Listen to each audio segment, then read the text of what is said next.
We've been married 2 years, dating 5. We are both 34. I'm a woman, he's a man, if it matters. I'm not a picky eater. In fact, I'm quite adventurous, and every time I've traveled I've always made it a point to try dishes with unusual/uncommon ingredients to say I've tried them. There are very few foods I won't eat. One of them is mustard, the condiment. I don't like it. I just don't.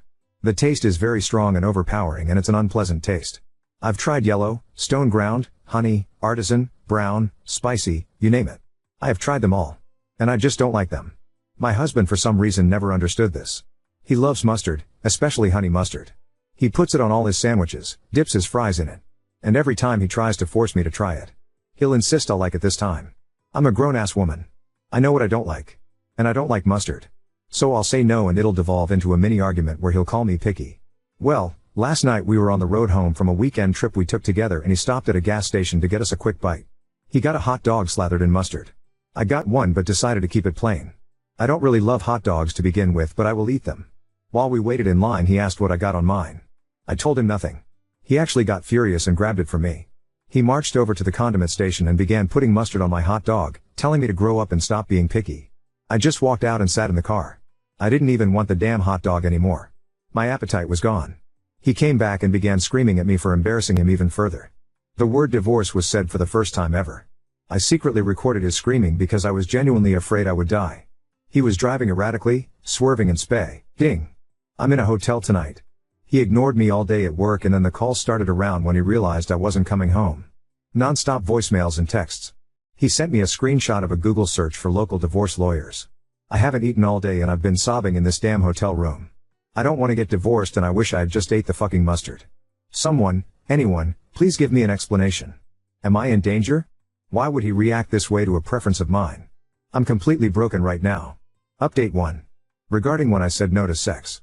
He respected if I said no to having sex, but he would ask for blowjobs over and over. I used to give in at first until I started dreading doing it. He tried buying all this stuff to make me like it, to make it easier or whatever. I used to like blowjobs. I don't like giving them to him. But he'll still ask over and over. I started responding with, I said no. Are you going to force me to do it? And he'd get squeamish and offended that I'd implied he would rape or assault me. If I have a support system, no. I've always been a very small circle kind of person, and I lost touch with casual college friends. My friends are his. It makes me feel like a loser, but I don't really have friends of my own.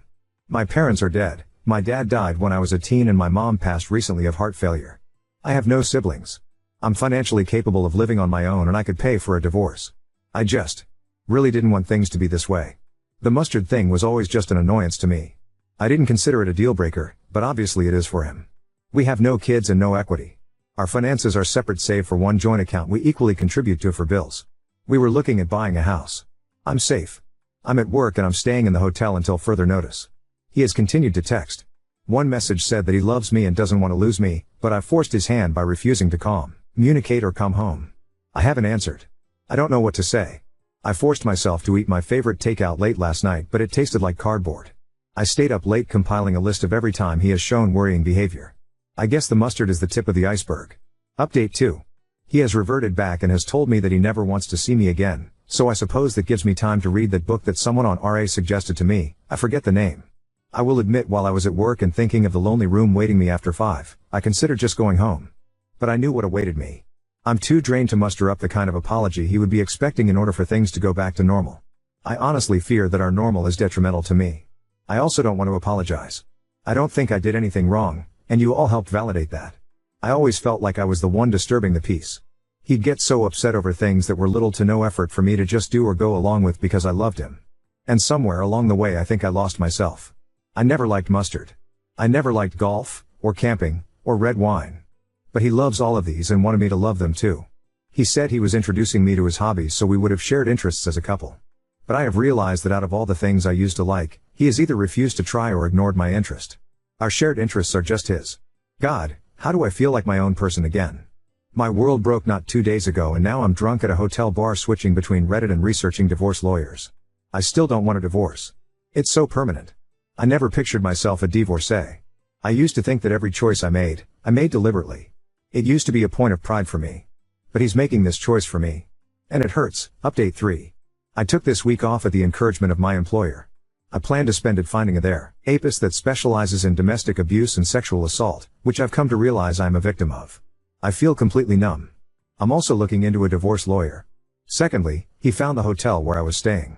I guess he followed me from work. He was waiting in the lobby. God, my heart skipped a beat and I realized that I did not miss him at all. I was afraid of making a scene. I need to unlearn that, so I sat with him in the lounge area and talked. I'll summarize it. I pointed out the security camera and said if he tried to hurt me, there'd be footage and I would press charges without a second thought. He was completely shocked and said he'd never hurt me. I reminded him how I feared for my life in the car. He ignored me. He asked why I wasn't coming home. I was completely blank-faced when I told him, because you're divorcing me. He said he didn't mean it and was just upset. I said, when normal people are upset, they express it in a healthy way. You threaten the end of our marriage. I'm taking you seriously. He got pissed and asked if I was saying he wasn't normal.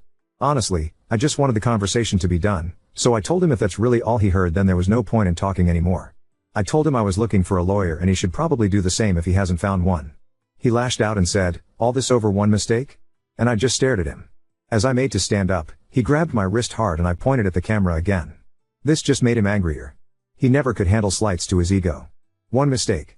It wasn't one mistake. It was a pattern of abuse over years. It was threatening me, intimidating me. I told him if he tried to contact me again beyond sending me his lawyer's details I'd be calling the police. He let me go. I want to say I was badass and celebrated in my room. I collapsed onto my bed and began sobbing. I was just so sick and angry and sad. He truly doesn't care about me. I've been crying on and off while calling local therapists. God, why is it so hard to find one? The amount of therapists that advertise but turn out to not be accepting new patients is unacceptable. I've looked into victims of DV/DA support groups as well. In the span of less than a month my life is completely changed. And he isn't remorseful at all. He just thinks it's all my fault. Update 4. I have a divorce lawyer. That's all I'm comfortable with revealing on here for the time being.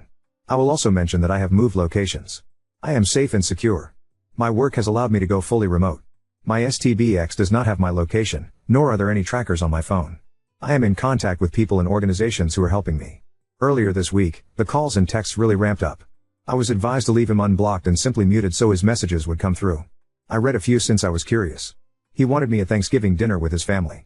He begged me to stop being this way and what was he supposed to tell his family? Well, Thursday came and went. I had bought a couple of ready meals the night before so that was my feast. I do want to take a break here to talk about my mom. Since it was only 3 of us every holiday, except the rare times friends would come over, my mom wouldn't make a turkey. She would buy a rotisserie chicken and dress it up with stuffing, etc. She'd make dishes we loved rather than traditional Thanksgiving dishes. My favorite side dish of all time was French fries. My dad loved grilled asparagus with cheese. So we would have a rotisserie chicken with French fries, asparagus, and some garlic toast, my mom's favorite. The first time I had real traditional Thanksgiving food at a friend's house, I apparently told my mom loudly I didn't like it and asked where the fries were. Ha! So this year, instead of my STB ex-husband's family's Thanksgiving food, I bought asparagus, fries, garlic toast, and a couple of slices of rotisserie chicken. It wasn't half as good as my mother's meal. But when I say I cried eating it, it felt like they were with me that night. I guess my absence at the dinner forced my STB ex to tell his family that I was separated from him. So Friday morning I got a phone call from an unfamiliar number. I answered it, thinking maybe it was my lawyer's home phone or another person I was in contact with. It was my mother-in-law. She begged me not to hang up on her. So I stayed on the line. She went on about how I was her daughter, she loved me, her son loved me, and how could I leave him over something so minor? He only told his mom about the mustard, and even then it was a watered-down version that made me look like a neurotic control freak who needed everything my way. According to my mill, he just made a side cup of it for me and asked me to just try it in the car. And I started screaming I'd divorce him. She then started probing about which lawyer I was seeing and what I had told them. She also reminded me that lying in court was a crime. My lawyer had warned me to not reveal anything we had discussed to his family. It took all my willpower not to say anything. Instead, I hung up and muted her number, too. She hasn't texted or tried to call again. Trust me, I would have loved to send the recording of her son screaming saying he ought to smack me upside the head, calling me a stubborn bitch, that he would divorce me, and that he would run the car off the fucking road if I didn't start acting right. I wanted to scream into the phone that her precious son started this mess and I was simply doing what he wanted. I have come to realize you don't treat someone you love like the way he has acted.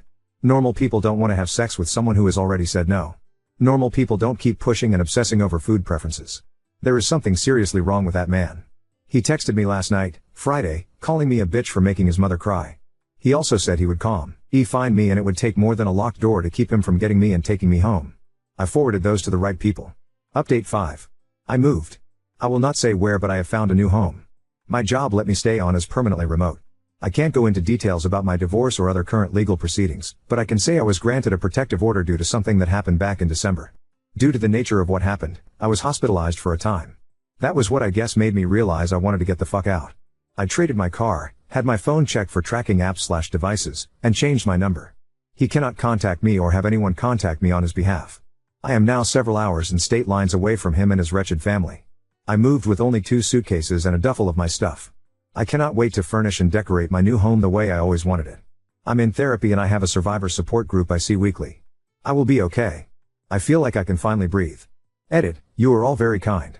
I've had a lot of people ask what happened that landed me in the hospital, and while I understand my story is entertaining, it was quite traumatic to endure.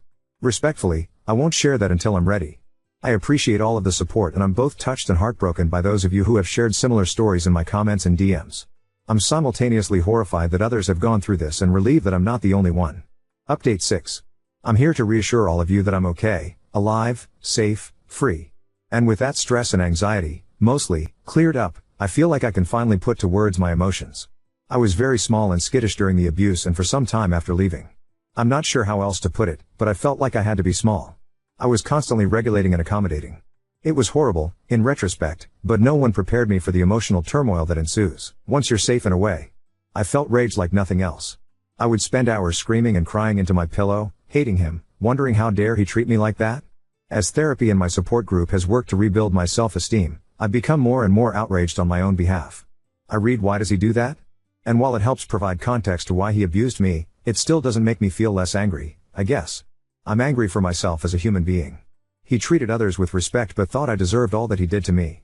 And that makes me angry. Of course, there was relief, sadness, all of that. I think I slept for days straight after I left. I was in a daze. My therapist reassured me that all of this is normal. I don't want this update to be negative, not in the slightest. So some good news as well. My therapist recommended yoga and Pilates, and it has been great for me. The release of a deep stretch, being in shape, feeling strong at all has helped me massively. I feel healthy, and yes, I cry when I do hip opening stretches, ha. Also, I made friends. Real friends. I joined a local women's club, part of my neighborhood, and we do various activities bi-monthly. This next week, we'll be doing a little embroidery project.